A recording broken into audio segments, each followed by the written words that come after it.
1, 2, 3.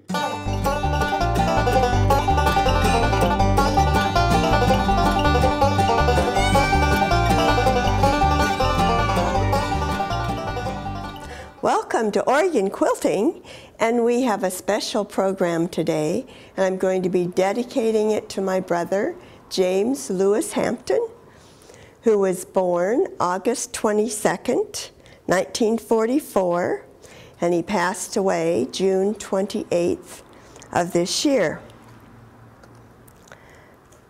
Don't grieve for me, for now I'm free. I'm following the path God laid for me. I took his hand when I heard him call. I turned my back and left it all. I could not stay another day to laugh, to love, to work or play. Tasks left undone must stay that way. I found that place at the close of day. If my parting has left a void, then fill it with remembered joy. A friendship shared, a laugh, a kiss. Ah, yes, these things I too will miss. Be not burdened with times of sorrow. I wish you the sunshine of tomorrow. My life's been full, I savored much. Good friends, good times, a loved one's touch. Perhaps my time seemed all too brief. Don't lengthen it now with undue grief. Lift up your heart and share with me. God wanted me now. He set me free. Well, welcome to Oregon Quilting, and we do have a live audience.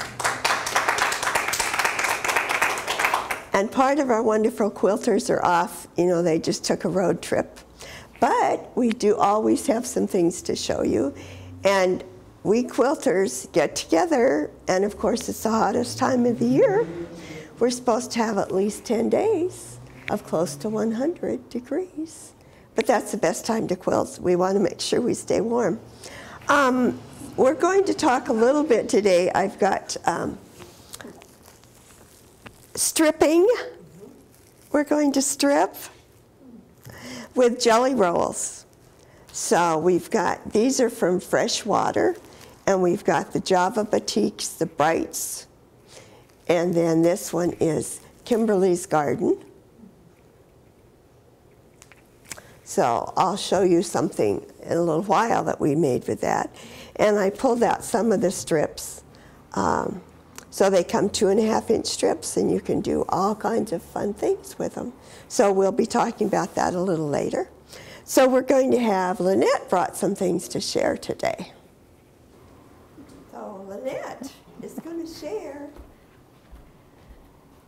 Okay, yes, I have a couple of things I've been working on, so I just thought they're, you know, like most quilters, I like to make a variety of things. So this one is more just a small quilt that was made with the reproduction, I think that's called Cross and Crayon block. Yes, that's nice. So,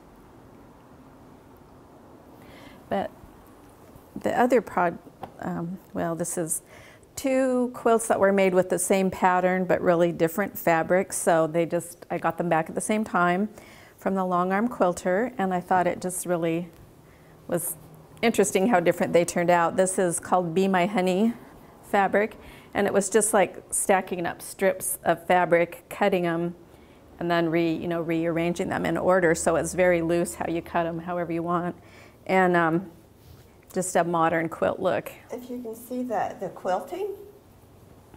Oh, it's a honeybee. It has honeybees.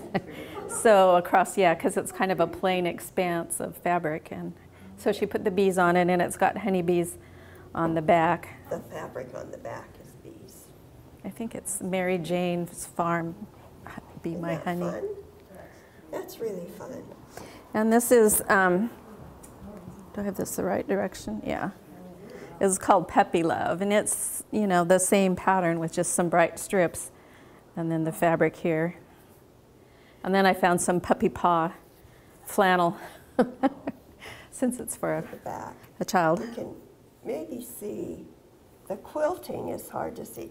They're like doggy, there's a bone, And then the dog, the paws. Isn't that cute? It seems like with a modern-looking quilt, the quilting adds a whole different dimension too. There's so many patterns they can use. So Yes. I thought it turned out pretty Those cute. are fun. But Those they're are so really different with cute. this different fabrics. They are. They are. And then we have the challenge fabric that Elizabeth's been giving out. So last time, Angela had a trip around the world that just had the fabric with different colors, and I thought that was interesting. So I'm trying to do something similar with sort of these birds in the air blocks. So when I get a few more fat quarters as well of the printed fabric. There'll be 12 squares of these. Let's just be like 3 by 4 to make just a basic quilt, and I don't know what around the edge yet, but they're just They're going to be fun. colorful. Yes. Okay. So, okay, that's all I have to show today. That's all you have to show today. Okay. I'm working at it. Yes, I got this part done. I just need them some more. Oh, yeah, the other part. Okay, this is Angela's project, but it will look nothing like this when it's finished. It's going to be a table runner, and it will have another border on it. But she's going to do something to make it look all different. So hopefully next month you'll see it. So she has this lovely little twister tool. So she's going to cut this all apart. You sew it all together, then you cut it all apart and sew it back together, like we quilters love to do. So you line it up somehow. I've never done one of these. How do you do it? The corner of the black goes to the center of that cross. So that, Like that. exactly. So she'll have another border, so then All the way she, around it, and you do it all the way through, and you reposition as you go. then you turn them all. So remember what it looks like now. Take a very good look. It will look nothing like this. And it'll just be amazing. You'll think, how did she do that? This is how she's going to do it. And you can also, they also have a smaller one. This is 10 inch. And they have a 5 inch. And now they're thinking about making one I smaller. think they have a couple of them out that are smaller. So Angela, we're going to be looking for this. I need more fabric. You need more fabric. We can do that. As a matter of fact, we'll be able to do that. I have more fabric. Well, I started my project, and later in the program I will show you how it's finished, because I just did strips together. I did 3 strips, and I did 8 sets of 3 strips, and I used, and then I cut them into 6.5 inches, and now it's all looks like this.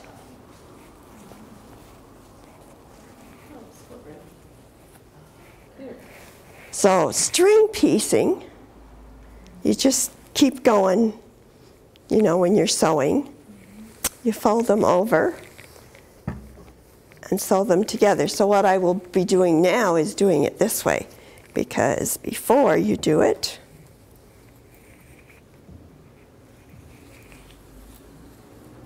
like this. So you're sewing all your blocks together, and you do it 1 row at a time and just add them. And then later, I'll just finish sewing it up. So before we finish today, you'll be able to see that. So it's just a split rail fence. So that was one of my stripping projects. And then with fresh water, Bright Batiks, I have another stripping project. And it's not finished either.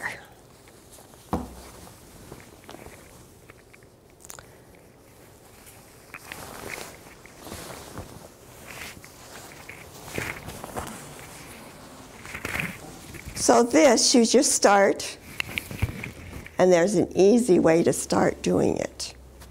I'm going to show you the secret. These come like this. Need my scissors.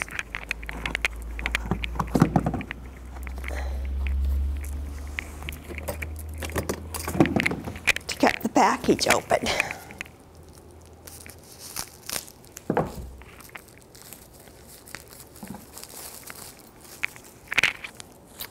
Jelly roll. Do you remember we used to make, take out a jelly roll? It's like sponge cake and then put jelly on and then roll it up. Well, my brother James, I used to try and cook. Well, my first sponge cake project for 4-H was like a sponge. It really was. And of course, my brother James always had to remind me, because we always had cake on Sundays. And even after we were grown and married, and we went back to my parents on Sundays. And he always mentioned, oh yes, you made a sponge cake once. I said, yeah. So anyway, my jelly roll didn't turn. So it comes like this, and then if you take off the paper, it has a rubber band on it. Secret to putting it together when you start your strips. So it comes apart.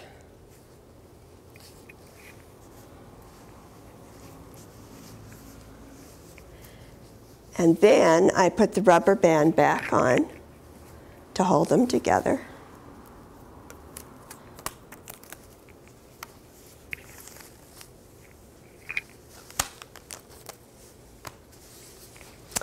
So the part down here, you've got the ends. So you turn it this way. And then when you're going to sew your strips,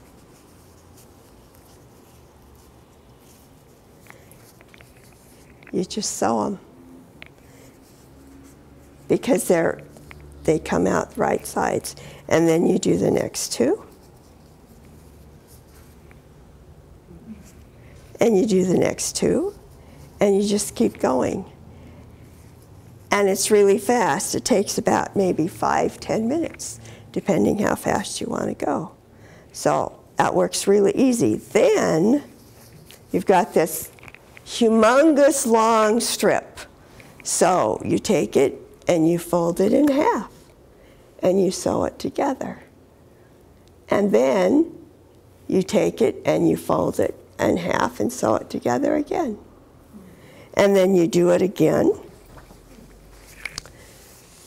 And you're going to have this.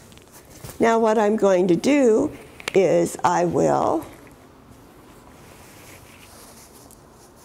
put it together and you sew it. It can be either side. And then you cut it across, and so that you just keep doing that till you get the size or the shape that you want. And then you can just make a quilt, or you can do, it doesn't even have to be strips. After you get it this way, you can use any kind of a pattern, or I use without the lines, but you can do it any way you want. So it doesn't necessarily have to end up, and then just sew your blocks back together. Really fast. So those are the Java batiks, and I took out the really light ones because I wanted, the deep colors. But it comes with the light and the dark. So I just took out the ones that were lighter, and I'll do something else with them.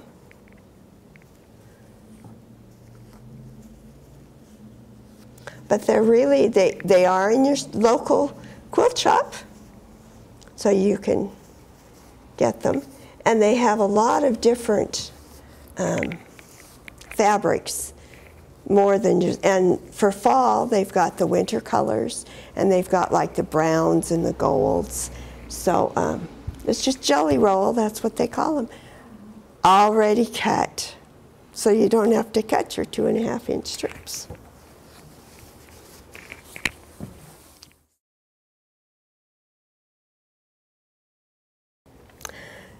So one secret to sewing them together is the way you press them. So I'm always pressing the vertical strips into the horizontal ones. So that way, every other one, they're going to go together because they're opposite. So all the seams are opposite. So that helps it easily match up when you're trying to match them up. So now we'll sew the horizontal rows, or the vertical, whichever you'd like to call them.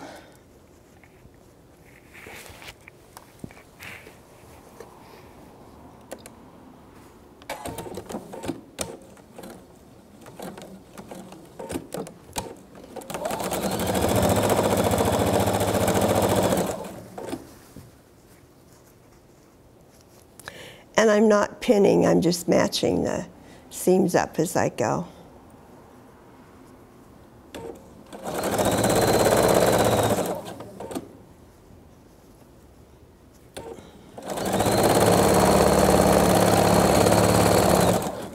Table vibrates.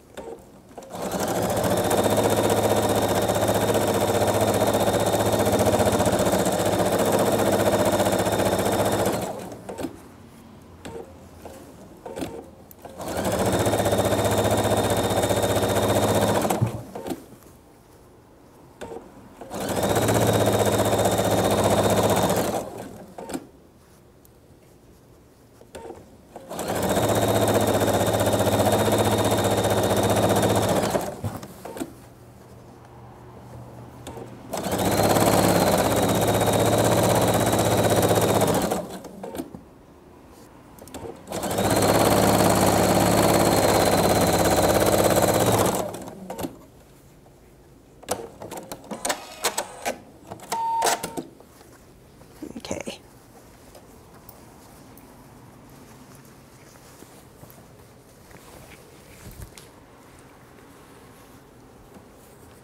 So then they're together.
So I'll put borders on it and quilt it. That's cool. And you can see it next time.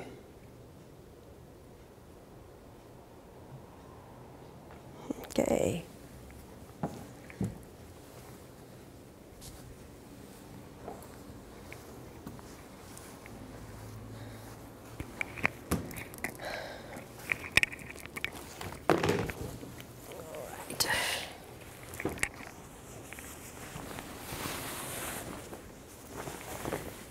Now we'll sew this together one more time.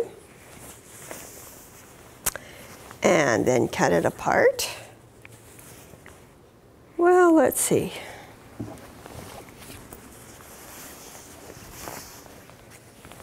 You can do either side. I think I'll do this side.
So now we'll cut it in half.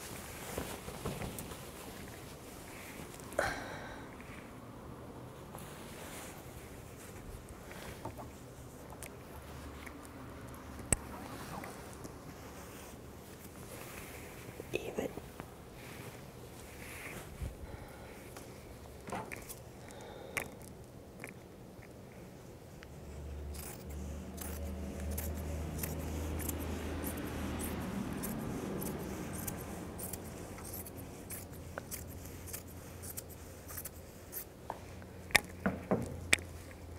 Now instead of being vertical, it's going to be horizontal.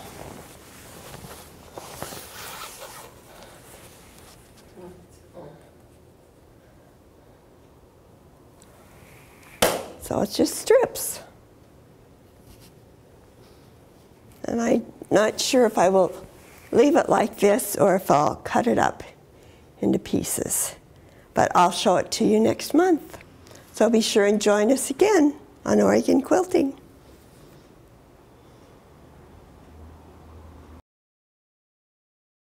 Peaceful moments. We really need peace. There's been a lot of bombing going on, a lot of destruction in the Middle East and in Palestine and Israel. But we need to remember we got to start right here with us and with our community and with our own, the people that we see. And I want to talk just a little bit about criticism, because often we can't make peace if we're criticizing. But before we open our mouths to speak, we need to ask ourselves 4 questions if we're going to criticize somebody. Or if we're just discussing something with someone. First, is it true? Is what you're going to say really true? Or is it just, hearsay, or you're just not quite sure? And the second thing, is it really important? Is it something that you really... Is the world going to be better off if you speak what's on your mind right now? Is it helpful? Because there are times when it is helpful to make suggestions to people, or just kind of, ask them questions or discuss something that's happening. But is it helpful? Is what you're going to say really helpful? And of course, then the other is it loving? Because we should be speaking words of love and not hate. And even though none of us like war, each of us needs to begin somehow to help others find peace. And if you do think that it's necessary to maybe criticize somebody, why just make sure that you do it in a loving manner and not, boy, you're wrong. What do you think you're doing? You just might say, well, I wonder if, and then give a suggestion. So when you're talking to people or in your neighborhood or even in your family, always think in your head first. We used to say you count to 10, but is it true? Is it important? Is it helpful? Is it loving? So I wish peace for you today, and of course peace in the world. And we thank you for watching, and we'll see you next time on Oregon Quilting.